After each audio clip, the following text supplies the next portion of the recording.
අයිබන් හැමදෙනාටම කොට එකතු වෙන ඉන්ෆිනිටි ආකේඩ් YouTube channel එකත් එක්ක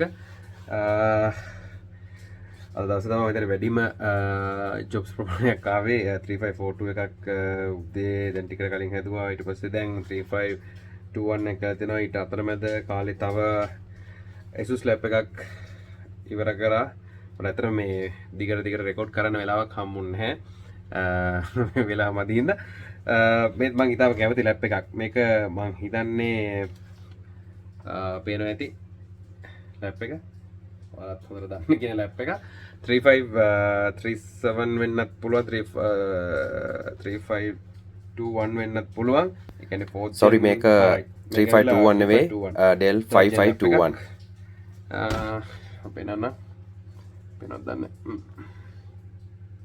right focus වෙනවද හරි right ඉතින් අපි බලමු මොකද වෙලා තියෙන්නේ කියලා මම ලැප් එක ඩිසැසෙම්බල් කරන්න මදර්බෝඩ් එක විතරක් අපි ගමු වර්ක් බෙන්ච් එකට එතකොට වැඩේ කරන්න ලේසි එහෙනම් අපි වර්ක් බෙන්ච් පැත්තට යමු මම ලැප් එක ඩිසැසෙම්බල් කරා හැබැයි ඇත්තටම ප්‍රශ්නයක් තියෙනවා මේකේ මේ දරුණු විදිහට කූමින්ගේ ආක්‍රමණයට ලක් වෙලා තියෙනවා මේ ලැප්ටොප් එක ඔයාලට පේන ඇති මේ ඉතින් ඒක හින්දා මේකේ අභ්‍යන්තරය ගැනත් ලොකු බලාපොරොත්තුවක් තියාගන්න බෑ මදබෝඩ් එක අපි එළියට අරගෙන බලමු මොනවද වෙලා තියෙන දේවල් කියලා right අපි ඉස්සෙල්ලාම මේ continuity mode එකට දාලා check කරලා බලමු මේ short circuit වෙච්ච මොන හරි තියෙනවද කියලා ඊට පස්සේ අපිට හිතා ගන්න පුළුවන් මොකද මේකේ කූඹි ඔකට දකින්න ඇති කූඹි හිටියා මදර්බෝඩ් එකේ sorry chassis එකේ ඇතුලේ ඉතින් ඒකින්ද කූඹි හිටියා කියන එකේ තේරුම තමයි මේ එච්චර ලේසි වෙන්නේ නැහැ මේකේ ඩයග්නොස් කරන්න ගියපුවාම ප්‍රශ්න ගොඩක් එන්න ඉඩ තියෙනවා ඒ කියන්නේ ගොඩක් කලාවට ඩිෆෙක්ටිව් සෙරමික් කැපැසිටර්ස් ඔය වගේ ගොඩාක් දේවල් තියෙන්න පුළුවන් මේ බෝඩ් එක තුළ එහෙනම් අපි චෙක් කරලා බලමු සාමාන්‍යයෙන් ලයින්ස් ටික කොහොමද තත්ති කියලා right 3.35 වෝල්ට් පැත්තේ නම් ප්‍රශ්නයක් නැහැ වගේ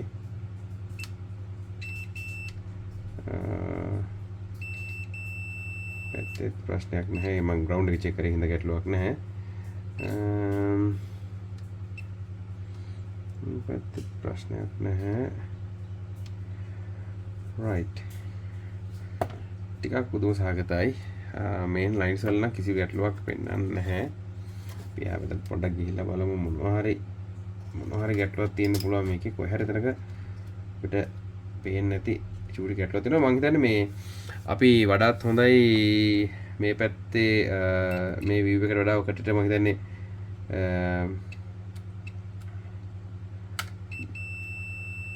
බලන්න පුළුවන් නම් හොඳයි 1.05 channel එකකින් ඉඳන් බහින්න එපා ඒකේ sound එක ආවට ඒක ගැටලුවක් නැහැ නෑ ෆිට්ස් වල ප්‍රශ්නත් නැහැ right මම ඔයාලා දාන්නම් අපි බලමු මේ මයික්‍රොස්කෝපික් view එකට කියලා බලමු මොකද්ද වෙලා තියෙන්නේ කියලා හරි අපි ඉස්සෙල්ලාම මේ load resist එක ගාව ඉඳන්ම check කරගෙන යමු මොකද මේක ගොඩක් ස්ට්‍රේන්ජ් කේස් එකක් සාමාන්‍යයෙන් ඔය කුඹි කීප වගේ ගොඩක් අර ෂෝට් සර්කිට් වෙන ප්‍රශ්න තමයි ගොඩාක් වෙලාවට ප්‍රශ්න ඇති වෙන්නේ නමුත් මේකේ එහෙම දෙයක් නෑ වගේ ඉතින් ඒකින්ද මේ මම දැන් රයිට් මේ අපි ලෝඩ් රෙසිස්ටර් එක චෙක් කරේ සද්දයක් නෑ එතකොට අපි නිකන් බලමු මේ ෆෙට්ස් වලත් මොන හරි ආකාරයක ගැටලු තියෙන්න පුළුවන්ද දන්නේ නැහැ නේ බලමු මෙතන ෆෙට් එක හොඳයි ෆෙට් එක හොඳයි රයිට් මේ හරි ෆෙට්ස් වල ප්‍රශ්න නැහැ රයිට් අපි ඉන්ඩක්ටර්ස් ටික චෙක් කරා යන් ටක් ගාලා මේක ග්‍රැෆික් කාඩ් එක ගැන මොකද ප්‍රශ්නයක් නැහැ ඕක රයිට් ඒක යමුලකුත් නැහැ තවලක් නැහැ තවලක් නැහැ right මම ඔයාලට ඉන්ඩක්ටර්ස් එකට ඩයට් මෝඩ් එකට දාලා පෙන්නන්නම්. මම නිකන් චෙක් කරලා බැලුවා නිකන් කෝකටත් කොහරි තැනක ප්‍රශ්නයක් තිබ්බොත් කියලා. මෙතන තියෙනවා charging inductor එක ප්‍රශ්නයක් නැහැ. ඊට පස්සේ මෙතන graphic card එකේ ගැටලුවක් නැහැ. එකෙත් ගැටලුවක් නැහැ. right සපියාන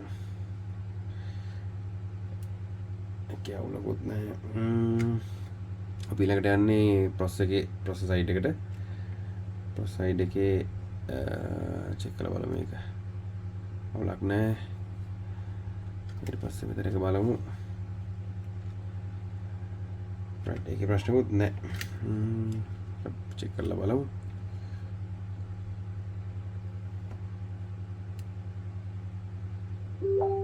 අර ඔක ටිකක් පස්සේ බලන්න මොකද VCCG-T කියන power line එකේ ගොඩක් වෙලාවට ඔය ගැටලු වෙනවා.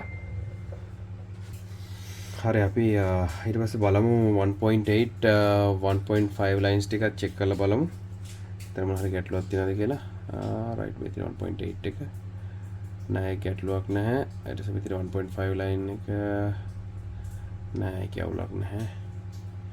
කිසි ප්‍රශ්නයක් නැහැ. ඊට පස්සේ තියෙනවා එතන 3.35 volt regulator එකත් එක්ක තියෙන lines ටික. මේ තින්නේ 1.05 line එක කවුලක් නැහැ. 19 volts වලින් එන inductor එකත් අවුලක් නැහැ. මේ තින්නේ 3.35 volt inductors දෙක ප්‍රශ්නයක් නැහැ. right ඒ කියන්නේ මේකේ මේ ඇත්තටම short එකක් නැහැ. කොහොමද short මොකුත් නැහැ. ඒකින්ද ඇත්තටම අපිට දැන් මෙතනින් එහාට තියෙන්නේ power දීලා check කරලා බලන්න තියෙන්නේ power කොහෙටද එන්නේ නැත්තේ කියලා. ඉතින් ඒක තමයි ඊළඟට බලන්න. අපි ඉක්මනට බලමු. right ගමු බලන්න. හරි ඔන්නම power දුන්නා අපි දාමු voltage mode එකට. what වෙන්නේ අපි load resistor එක ගාවට බලන්න. load resistor එක check කරලා බලමු. right load resistor එකට power එනවා. ඊට පස්සේ අපි මේකේ ඊළඟට අපි check කරමු 3.35 volt regulator එක පැත්ත check කරලා බලමු. හරි ඔය තියෙන 3.35 volt regulator එකේ inductors දෙක මෙතන check කරලා බලමු. right power එනවා. හරි එතනත් එනවා. okay ඉන් පස්සේ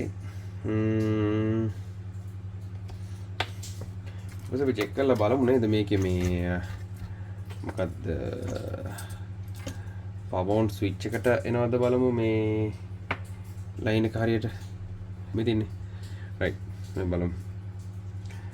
කක්වත් නැහැ ඉතින් තියෙන්න බෑනේ. මේ right 3.3 එනවා. right අපි බලමු නිකන් short කරලා බලමු මොකද එන්නේ කියලා බලන්න. right හරි දැන් මේකේ ඊළඟට ඉතින් කරන්න තියෙන වැඩේ තමයි මේක මට පේන විදියට නැත්තර මේකේ මේ මට පේන විදියට තියෙන ප්‍රශ්න තමයි IO chip එක එහෙම නැත්නම් මෙන්න මේ KBC එක අපි විවිධ නම් වලින් කියනවා මෙන්න මේ KBC එකේ ගොඩක් වෙලාවට BIOS වල ප්‍රශ්න එනවා. ඉතින් BIOS වල ප්‍රශ්න ආවහම මේකේ මේ easy BIOS වල ප්‍රශ්න ආවහම ওই වැඩේ වෙනවා.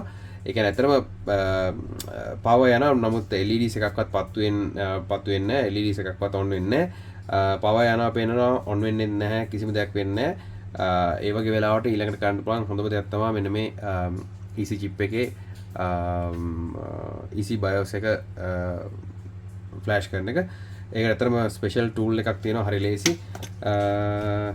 මමත් ඒක භාවිතා කරලා තමයි ඇත්තටම EC BIOS එක ෆ්ලෑෂ් කරන්නේ.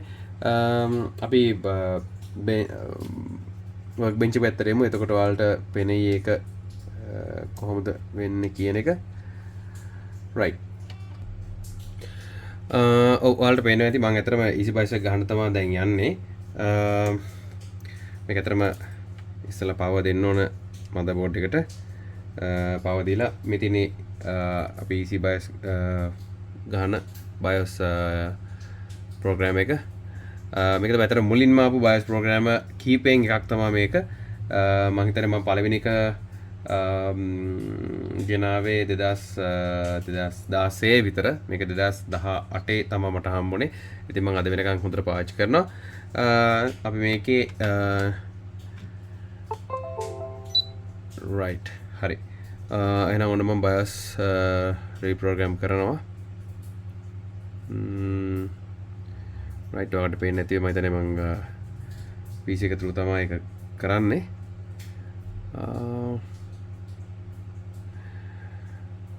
right verify කරන ගමන් තියෙන්නේ. හරි BIOS එක successfully write වුණා. මම ඉස්සෙල්ලාම power අයින් කරන්නම්. අයින් කළා අපි සම්පූර්ණ unit එක ගලවලා අයින් කරමු. මේක ඇත්තටම keyboard එකට තමයි මේකේ මේ connection එක එන්නේ.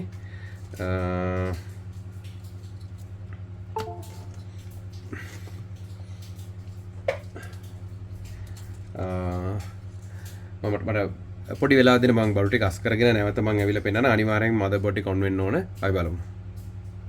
බරු ටික අස් කරා. අපි බලමු power on කළා.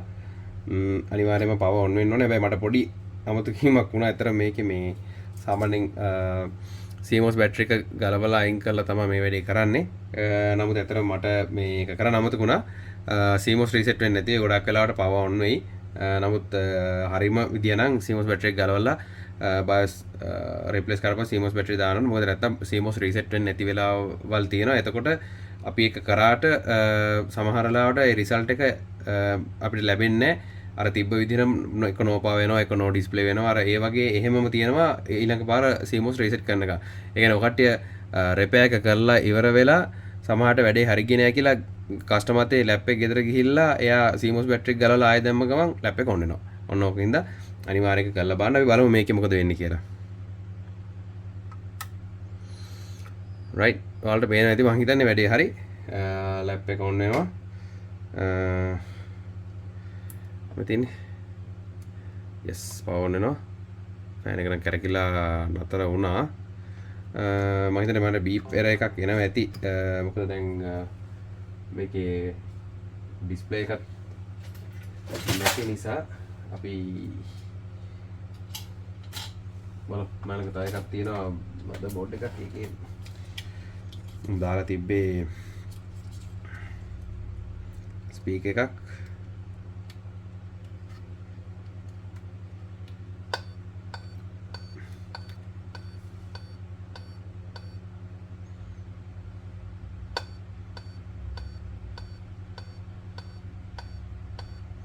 right 8ක් කියලා කියන්නේ ඩිස්ප්ලේ එක නෑ කියන එක තමයි අතන වෙරේක විදිහට තියෙන්නේ. මම වැඩේ සක්සස් බොහොම කෙටි වේලාවක් ඇතුළත වැඩේ ඉවර කරා. මේක ඇත්තටම ඉෂුව එක තිබ්බේ ප්‍රොබ්ලම් එක විදිහට තිබ්බේ පවර් දුන්නට මේකේ ලයිට්ස් එකක්වත් පත්තු වෙන්නේ නැහැ. ඒ වගේම charge වෙන්නේ නැහැ, මොකුත් වෙන්නේ නැහැ. ප්‍රශ්න තිබ්බේ EC BIOS වල. මොකද EC BIOS හරියට වැඩ කරන්නේ නැත්නම් සමහරවිට on වෙන්නේ නැහැ. charge පෙන්නන්නේ නැහැ. මොකද පෙන්නන්නේ ඩෙඩ් කියලා තමයි පෙන්නන්නේ. හැබැයි ඩෙඩ් වගේ වුණාට power flow එක හරියට යනවා. ෂෝට් මොකුත් නැහැ. ඒ වගේ වෙලාවකදී අනිවාර්යෙන් EC BIOS එක ගහලා බලන්න. ගොඩක් වෙලාවට සාර්ථක ප්‍රතිඵල ලැබෙනවා. Dell 3521 laptop එකේ මෙන්න මේ motherboard එක. මම motherboard එකත් පෙන්නන්නම්. මෙතන motherboard එක LA-9101P.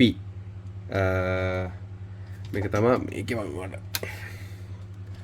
right දැන් පැහැදිලිව පේනවා ඇතිනේ. හරි. ඉතින් වැඩේ ඉවරයි.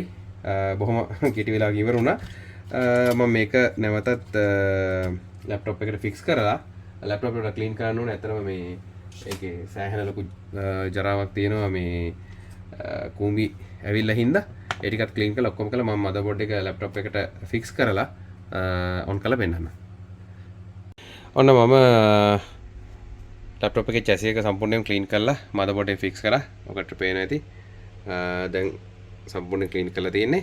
ඉතින් අතට මට අර ඉස්සෙල්ලා කීප වැඩේ කරන්න සිද්ධ වුණා මේ මොකද බැටරි එක CMOS බැටරි එක රිමූව් කරලා රීසෙට් කරලා ගන්න ඕන. නැත්නම් ඩිස්ප්ලේ එන්නේ නැහැ ඔන් කරාට පස්සේ.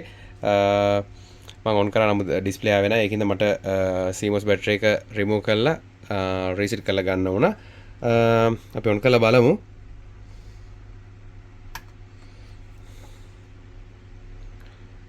right ඔව් Dell logo එක ආවා. ඔන්න ලැප් එක ඔන් වෙනවා. කිසි ගැටලුවක් නැහැ. සියලුම ප්‍රශ්න ටික අවසానයි.